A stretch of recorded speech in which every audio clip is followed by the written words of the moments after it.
ஞானானந்தமயம் தேவம் நிர்மலஸ்படிகாகிருதிம் ஆதாரம் சர்வ வித்யானாம் ஹயக்ரீவம் உபாஸ்மகே. நமஸ்காரம். நேயர்கள் அனைவருக்கும் அஸ்ட்ரோ கேஎஸ் ஐயங்காரின் பணிவான நமஸ்காரங்கள். அஸ்ட்ரோ டிவி நேயர்களுக்கு அஸ்ட்ரோ கேஎஸ் ஐயங்காரின் பணிவான நமஸ்காரங்கள். வார பலன் 20/5/2024 26/5/2024 வரை உண்டான வாரத்திற்கு மேஷம் முதல் மீனம் வரை என்னென்ன பலன்கள் அப்படின்றத பார்ப்போம். முதல்ல இந்த வாரத்தினுடைய கோல்சாரம் என்ன, இந்த வாரத்தில் இருக்கக்கூடிய விசேஷ நாட்கள் என்ன, இந்த வாரத்தில் யார் யாருக்கு எந்தெந்த ராசிக்காரர்களுக்கு சந்திராஷ்டமம் அப்படின்ற 3 வரிசையாக பார்ப்போம். இந்த வாரத்தினுடைய கோல்சாரம் அப்படின்னு எடுத்தோமேயானால் மேஷ ராசியில் புத பகவான் இருக்கார். இந்த வாரம் ஆரம்பிக்கும் பொழுது ரிஷப ராசியில் 3 கிரகங்கள், அதாவது சூரியன், குரு மற்றும் சுக்கிரன். கன்னி ராசியில் கேது பகவான், கும்பத்தில் சனி பகவானும், மீனத்தில் செவ்வாயும் ராகுவும் இந்த வாரத்தினுடைய கோள்களாக இருக்குது. இந்த வாரத்தில் தமிழ் 11, ஆங்கிலம் 24/5/2024 அன்றைக்கி பார்த்தோம்னா புத பகவான் மேஷத்திலிருந்து ரிஷபத்துக்கு போயிடுறார். இந்த வாரத்தில் சந்திர பகவான் கன்னியா ராசி சித்ரா நட்சத்திரத்தில் ஆரம்பித்து தனுசு ராசி பூராட நட்சத்திரம் வரலும் இருக்கார். இந்த காலகட்டத்தில் 4 ராசிகளை கடந்து போகிறார். இந்த வாரம் முக்கியமான விசேஷ நாட்கள் அப்படின்னு பார்க்கும்பொழுது 22ஆம் தேதி அப்படின்னு சொல்லக்கூடிய 22/5/2024 அன்னைக்கு சுவாதி நட்சத்திரம், நரசிம்மர் ஜெயந்தி, லக்ஷ்மி நரசிம்ம பெருமானை வணங்குறது ரொம்ப விசேஷம். அன்னைக்கு ஒரு பானகம் நரசிம்மருக்கு கொண்டு போய் நைவேத்தியத்துக்கு கொடுத்துட்டு வாங்க, நல்ல ஒரு ஏற்றம் கிடைக்கும். எல்லா விதமான எதிரிகளையும் நீங்கள் வெற்றி கொள்ளக்கூடிய காலகட்டமாக அமையும். அதனால் நரசிம்மருக்கு பானம் கொடுக்கறதன் மூலியமாக உங்களுடைய எதிரிகள் அற்ற நிலை உருவாகக்கூடிய காலமாக இருக்கும். 23ஆம் தேதி அன்னைக்கு வைகாசி விசாகம். விசாக நட்சத்திரம் 6 நட்சத்திர பிரிவாக இருக்கும். அதனால் வைகாசி விசாகம் ஆறுமுக கடவுளை கொடுக்கக்கூடியது. திருமணம் ரொம்ப நாளாக தட்டி போகிறது அப்படின்னாலும், அதை தவிர திருமணமாகி குழந்தை பிராப்தி இல்லை அப்படின்றதுனாலும், அதாவது கடன் நிறைய இருக்குது அப்படின்னு இருக்கிறவாளுக்கும், வியாபாரத்தில் பெரிய தடை இருக்குது அப்படின்றவா எல்லாருமே முருகப்பெருமானுக்கு இந்த நாளில் விரதம் இருந்து சாயந்தரம் பௌர்ணமியை பார்த்துட்டு குளிச்சுட்டு அதுக்கப்புறம் பெருமாளுக்கு அம்சை பண்ண சாப்பிட்டுட்டு அதுக்கப்புறம் நீங்கள் உங்களுடைய வேலைகளை செய்ய ஆரம்பிச்சிருங்களே. ஆனால் இந்த வைகாசி விசாகத்திலிருந்து அடுத்த வைகாசி விசாகத்திற்குள்ளே உங்களுக்கு உண்டான எல்லா விதமான பிரச்சனைகளும் மறைந்து நல்ல ஒரு வாழ்க்கையை, பெரிய வெற்றியை தேடி கொடுக்கும். இந்த வாரத்தில் பார்த்தோம்னா 24ஆம் தேதி அன்னைக்கு காஞ்சி சங்கராச்சாரியர், அதாவது மகாபெரியவரனுடைய அனுஷ நட்சத்திரத்தில் அவர் பிறந்தவர். சனி பகவானின் நட்சத்திரம், அதனால் அனுஷ நட்சத்திரம் ரொம்பவும் வசதி. இந்த வாரத்தில் 26/5/2024 அன்னைக்கு சதுர்த்தி, சங்கடஹர சதுர்த்தி, அதாவது வளர்பிறை இல்லை தேய்பிறை சதுர்த்தி. இது ஏன்னா பௌர்ணமியிலிருந்து 4ஆவது நாள் இந்த தேய்பிறை சதுர்த்தி.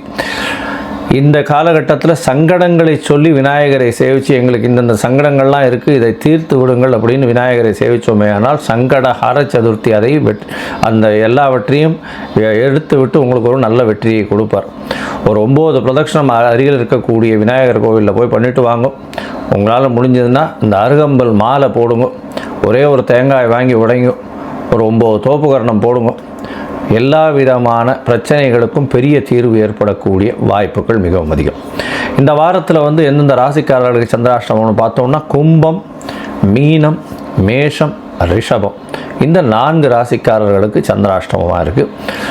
சந்திராஷ்டமம்னா உங்களுடைய பிறந்த ராசியிலிருந்து 8ஆம் இடத்தில் சந்திர பகவான் வரும்போது மதிகாரகன்னு சொல்லக்கூடிய சந்திர பகவான் மறையும் பொழுது கண்டிப்பாக புத்தி வேதரிக்கக்கூடும், தவறான முடிவுகள் எடுக்கக்கூடும். அதனால் சந்திராஷ்டமத்தின் தாக்கம்னு சொல்லக்கூடியது தவறான முடிவை எடுக்கக்கூடிய பாசிபிலிட்டி அதிகமாக இருக்கும். அதனால் இந்த காலகட்டத்தில், அந்த சந்திராஷ்டம காலகட்டத்தில் புதிய முயற்சி வேண்டாம், வெளியூர் வெளிமாநில பிரயாணம் வேண்டாம். ஒருவேளை நீங்கள் பண்ண வேண்டிய கட்டாயத்தில் இருந்தேலையானால் சந்திர பகவானுக்கு உண்டான எளிய பரிகாரம் அப்படின்னு சொல்லக்கூடியது பானகம் கொண்டு போய் அருகில் இருக்கக்கூடிய நரசிம்மர் கோவிலில் கொடுத்துட்டு போங்க, விநியோகம் பண்ணுறதுக்கு பண்ணுங்க, அதையும் விநியோகம் பண்ணுங்க எல்லாருக்கும் பிரசாதமாக. அது சந்திராஷ்டமத்தின் தாக்கத்தை நிச்சயமாக குறைக்கும்.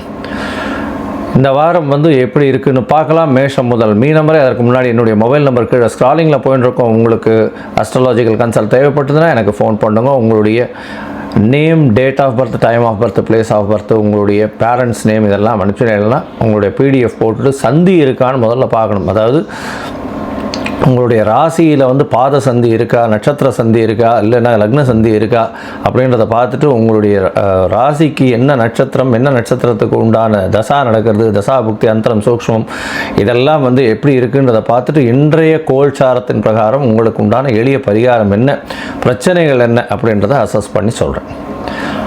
இப்போ மேஷம் முதல் மீனம் வரை 20/5/2024 26/5/2024 வரை உண்டான வாரத்திற்கு உண்டான பலன்களை ஒன்றொன்னா பார்க்கலாம். கும்பம், அவிட்டம், சதயம், பூரட்டாதி இந்த 3 நட்சத்திரம் 9 பாதங்களை கொண்ட ராசி. ராசியின் அதிபதி சனி பகவான் ஆட்சி பெற்று போயிருக்கார். பெரிய விசேஷம்.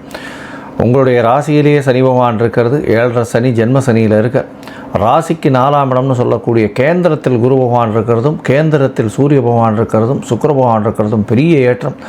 சுக்கிர பகவான் கேந்திரத்தில் 4ஆம் இடத்தில் திக்பலம் பெற்று இருக்கிறது பெரிய விசேஷம். 4ஆம் இடத்துல திக்பலம் பெற்று இருக்கக்கூடிய காலகட்டத்தில் பெரிய ஏற்றம் கிடைக்கக்கூடிய காலகட்டம். ஆட்சியிலையும் இருக்கிறது நல்ல ஒரு விசேஷத்தை கொடுக்கக்கூடிய காலகட்டமாக இருக்கும். இந்த வாரத்தில் பார்த்தீங்கன்னா உங்களுடைய ராசிக்கு 2ஆம் இடத்துல ராகுவும் செவ்வாயும் இருக்கிறது. அதீத யோகம் இருக்கும். பணவரவிற்கு பஞ்சம் இருக்காது. எதை தொட்டாலும் பணம் வரக்கூடிய வாய்ப்புகள் நிச்சயமாக இருக்கும். 8ஆம் இடத்தில் இருக்கக்கூடிய கேது பகவான் மூலியமாக சிறு தொல்லைகள் உடல் நலத்தில் இருக்கக்கூடும். உங்களுடைய ராசிக்கு பார்த்தோம்னா 3ஆம் இடத்தில் இருக்கக்கூடிய புத பகவான் 5ஆம் அதிபதி, 3க்கு 3ன்னு சொல்லக்கூடிய 5ஆம் அதிபதி 5க்கு 11ஆம் இடத்துல இருக்கிறது பெரிய விசேஷம். இதன் மூலியமாக காதல் வயப்படக்கூடிய வாய்ப்புகள் நிச்சயமாக உண்டு.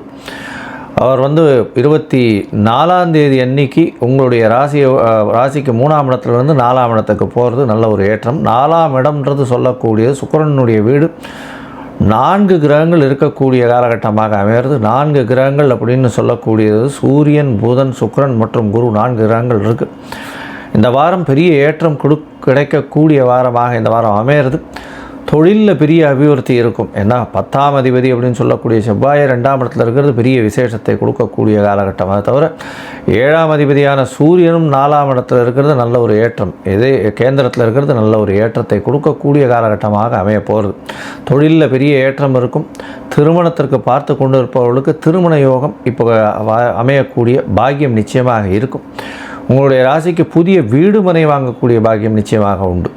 இந்த வாரத்தில் பார்த்தீங்கன்னா உங்களுடைய ராசிக்கு 6ஆம் அதிபதினு சொல்லக்கூடிய சந்திர பகவான் ராசிக்கு 8ஆம் இடத்துல இந்த வாரத்தை ஆரம்பிக்கிறார். 20ஆம் தேதியிலிருந்து 26ஆம் தேதி 5/2024 வரலும் இருக்கக்கூடிய நாளில் 20ஆம் தேதி சாயந்தரம் 5:30 மணி வரலும் சந்திராஷ்டம காலமாக இருக்குது. புதிய முயற்சி வேண்டாம், வெளியூர் வெளிமாநில பிரயாணம் வேண்டாம்னு சொல்கிறோம். இந்த காலகட்டத்தில் ஒருவேளை நீங்கள் பண்ண வேண்டியிருந்ததுன்னா சந்திரனுக்கு உண்டான எளிய பரிகாரத்தை பண்ணுறது மூலியமாக சந்திராஷ்டமத்தின் தாக்கம் குறையும்.